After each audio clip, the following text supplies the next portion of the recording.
A very wealthy U.S. citizen is predicting that in 2011, we will witness the most important day in America in more than 50 years. He says it will change everything about our lives. The way you shop, travel, invest, educate your children, and even how you take care of your health and your own family. Now, this man has made some outrageous predictions over the years. The crazy part is, he's usually right. You see, he predicted the collapse of GM, Fannie Mae, Freddie Mac, and America's biggest mall owner, General Growth Properties. In fact, Barron's called his work a dire prophecy. Recently, he created a video, which you can watch online for free, detailing his biggest and most important prediction yet. And it's a real eye-opener. I can't stress this enough. You should at least watch this free video online today. He explains everything you need to know, including simple steps you can take to protect yourself. You can find the video at www.endofamerica3.com. That's endofamerica3.com. Watch the free video at www.endofamerica3.com. That's endofamerica3.com. Hi, this is Alex Jones. This holiday season, more than half of our nation is in need of help due to the shattered economy. So now is the time to express the holiday spirit more than ever. Consider helping those you love with the most important gift, a supply of delicious, easy-to-fix, and very storable foods from efoodsdirect.com. Their holiday gift and family packs start at $99 for a 16-day supply, while their 5-week supply of quick and easy-to-fix meals includes a personal backpack in case of a grab-and-go emergency. Order their combo gift pack, and you'll save hundreds, plus get free shipping on your entire order. Call eFoods today at 800-409-5633 or visit them online at efoodsdirect.com/Alex to find the special. That's 800-409-5633 or efoodsdirect.com/Alex. You can bet your life on eFoods Direct. You may be arrested and or subject to other police action. Tyranny is here. The grim future foretold in 1984 has become reality. It really says that the state is God. The United States is now recognized globally as one of the most oppressive police states on Earth. This film conclusively proves the existence of a secret network of FEMA camps, now being expanded nationwide. This documentary exposes how the continuity of government program has established an all-powerful shadow state. Police State 4 chronicles the sickening depths to which our republic has fallen. Prepare to enter the secretive world of emergency dictatorship, body scanners, sound cannons, citizen spies, stage terror, and cameras on every street corner. It's only the beginning of the New World Order's hellish plan. The police state isn't coming. It's here. Secure your copy today at Infowars.com or see it online in the highest quality at Prisonplanet.tv. From his Central Texas Command Center, deep behind enemy lines, the information war continues. It's Alex Jones and the GCN Radio Network.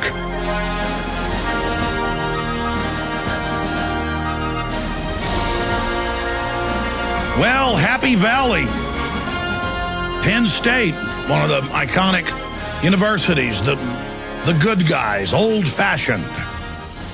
Meanwhile, for 18 years, they've known of the ongoing reports of children being raped inside the field house showers and other areas, and now reports are coming out. It's on the Drudge Report. It's on Infowars.com. We're going to have a special report tonight with more of the background of this around the country, that reportedly they may have been bringing donors in. That's what I said on Monday. I said, my gut from seeing these rings in the past, the Republican National Committee, the Franklin cover-up, the Texas Youth Commission, this guy wasn't doing this in plain view because he was crazy. He was doing it because he was evil, and he knew that he had the full backing of the sickos above him. I'd give it about a 99% chance there's a bunch of pervs above him, a bunch of walking maggots. And, of course, the DA went bye-bye, hadn't ever been found, probably dead, NBC reports. In 2005, decided not to go with it. 2002 didn't investigate it, but then disappeared, or maybe got a payoff. Maybe just fell off a turnip truck somewhere and is sitting on the side of the road for 11 years, or, 6, 7 years. I want to continue and go back to your phone calls. This is very painful to see this, but we just get numb to it, like with the Catholic Church stuff and the things that have gone on in the Boy Scouts. Boy Scouts, great organization. But if I was to let my son in the Boy Scouts, I've been so busy I haven't even had him in it. I'd have to go to every event. I'd have to be right there next to him in the tent. And as screwed up as this society is, because there's so many of these perverts, I'd have to stay with my son in our own tent. I would not stay in a tent with other kids.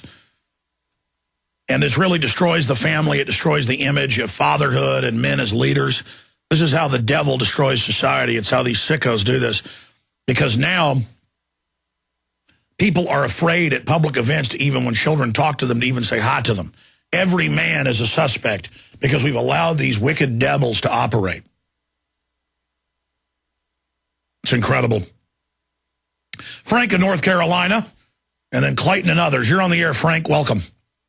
Yeah, in a time of universal deceit, speaking truth had become a revolutionary act. Infowars.com. Infowars.com.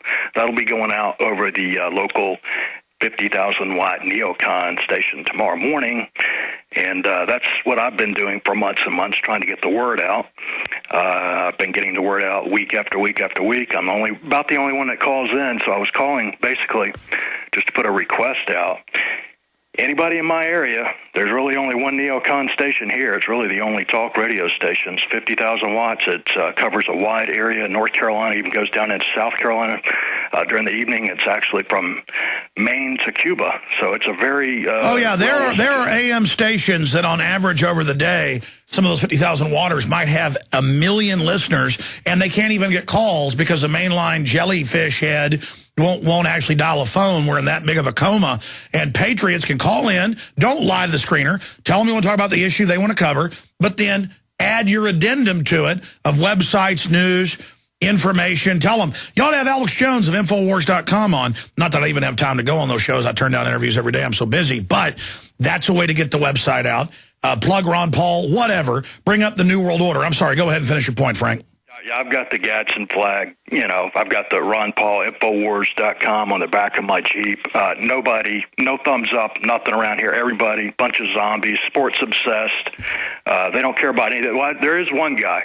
He probably listens to your show on a regular basis because he's got 2 Infowars.com bumper stickers on the back of his car and a Ron Paul sticker. That's the only guy I've ever met in this whole freaking city. This is like the second largest banking city in America.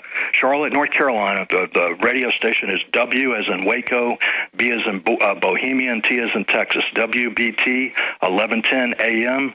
Call in because you get 7 seconds. That's why I call in, sneak in whenever I can, and I have asked them to have you on and whatnot. Of course, they pretend like they've never heard of you, and they all know who you are. But on Friday, the last 30 seconds of the show that comes on, that's ending right before Rush Limbaugh comes in, and a lot of times I'll tell people, turn off Rush Limbaugh, put on Infowars.com for the truth, stuff like that. And you can actually get it. They give you 7 seconds. You call in. If you can get through, it's not that hard to get through most of the time. And a lot of times it works out perfect because I'm the last caller right before Rush Limbaugh comes on. And I do a little 7-second ad for you. Well, I'll tell you, my friend, if our 3 million listeners that tune in every day, we reach about 15 million every week one way or another, if they would all do things like that, it'd bring the globalists to their knees. If people would start their own website and plug that, if people would go and broker or get a few sponsors, get their own time on a little station, doesn't matter, or go to an access show or air my films, whatever. The people are ready to be awakened, and I found that either areas are totally unawake and under a trance, or they're really waking up. But again, I played football. I like sports. I like baseball. I like it all. I like track. I like field. I like everything. But it's become a sick thing where that's all we look up to. That's all we've got as a culture. Not a Bill of Rights, not a Constitution, not a private property. And the system uses that to sell all their messages interwoven with the sports, and it's become a gladiatorial bread and circus. It's become very, very sick. And I just see men like zombies who aren't even men, and all they do is kind of toady around about their sports heroes, and then now they don't know what to do. They go, our hero covered up this. Well, that's okay then. You know, oh, big deal. Again, I see so much sickness around sports now. Now, I'm not talking about kids in soccer or football. I'm all about people in sports. But just these organized, well, I mean, take the universities now. They admit they're a giant bubble. Most people will never be able to get a job good enough to pay off their degree. I'm all for education, but it's become a fraud to many, respects and levels. And now they want us to bail it all out. Those of us that, got out of college or didn't finish college because we were already doing well in life or chose another career path. And all these big universities have now is the facade of the sports team. It's not about the academia. It's not about the test scores. It's not about the inventions. It's not about that. Take UT. They've got close to $100 billion in their permanent fund and some other slush funds. And they're always raising fees, raising all this stuff. They get all this tax money, all this other revenue from their oil that they own, biggest landowner in Texas. And the more corrupt they get, the bigger the football becomes, because that's the facade. You go there to buy a T-shirt, wear it, and feel like you're part of a tribe, and you're getting a degree that's being devalued just like the U.S. dollar. That's why I'm so angry at sports, because the more effeminate and toady, but fake tough, macho you are, the more you're into sports. And I look at these men; these are not men. It just totally freaks me out. We don't have time to sit there and watch the football game. You don't have time to know your Bill of Rights. You don't have time to be informed. You don't have time to know why you're losing your jobs. But you got time to sit there and suck your thumb and watch a bunch of arrogant professional football players or whatever run around the field. I'm sorry, it's sick. I appreciate your call. And look, when football, baseball is a pastime or whatever, as some side thing when, your work's done and America wasn't in this position, sure. But now you go to the football game, they grope you, all of this, they bombard you with all these messages. I mean, folks, stop being used. Stop being sucked into this thing. America is rotten, okay? America needs you to repent. It's because I love this country. I'm telling you, we've got cancer. It's like if you have the flu and you've got to vomit out the viruses.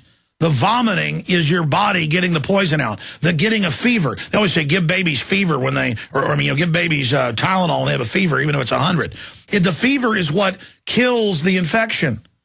We need to have a fever. We need to throw up. That's repenting. We need to get the poison out. But to get the poison out, we've got to admit what the poison is. And I'm not perfect, okay? I'm worldly. I mean, most people would think I am pretty moral. I mean, I like to drink sometimes. I shouldn't. I'm very faithful to my wife and really love her, and she's beautiful, but I still catch myself lusting. I mean, I'll be honest. I mean, I'm a man, and I repent for that because I need to be strong and focused to defend my family, and I need to be dedicated, my energy 100% towards doing goodness because it's not a joke. You're in a struggle with evil, and if you don't stay on top of evil, it's going to overtake you, okay?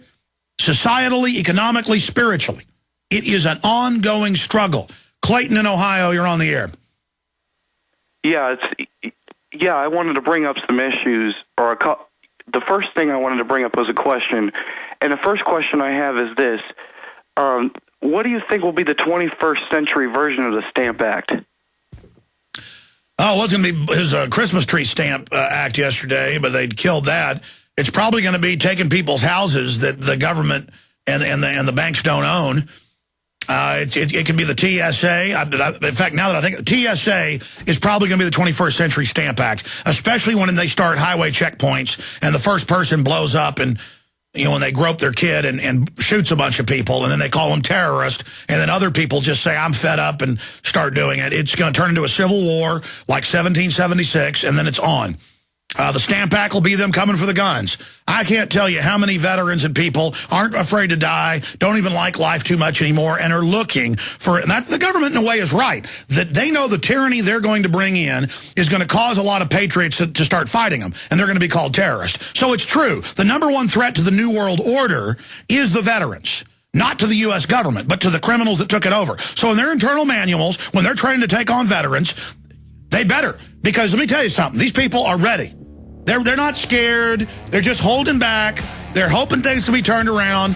And I would not.